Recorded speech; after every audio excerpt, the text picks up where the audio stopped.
Wall Street closed the books Wednesday with a record high for the S&P 500 and 5 straight quarters of gains. The bull market was even more impressive as June marked the end of the second-best first half of a trading year since 1998.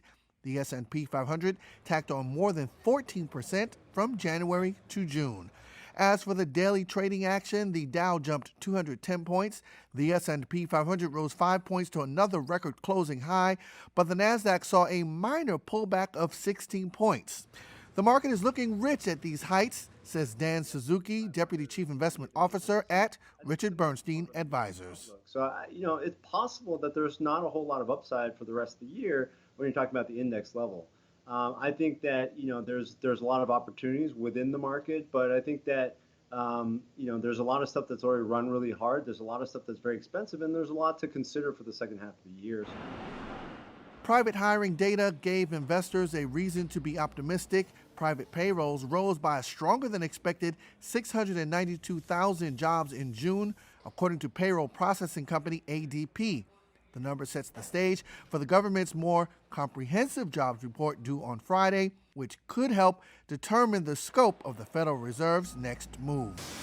In company news, Bed Bath & Beyond missed quarterly profit estimates, but sales topped forecasts, and the home products retailer boosted its full-year guidance. The company said sales trends are improving. The so-called meme stock got a lot of love on Reddit Wednesday. Shares ended a volatile session with a more than 11% surge. A record fine for Robinhood is clouding the trading app's road to an IPO.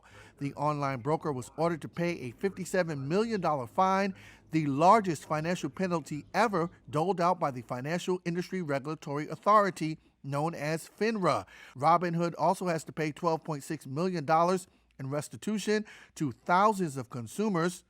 FINRA cited Robinhood for, quote, systemic supervisory failures and causing, quote, significant harm to millions of customers with misleading or false information and outages.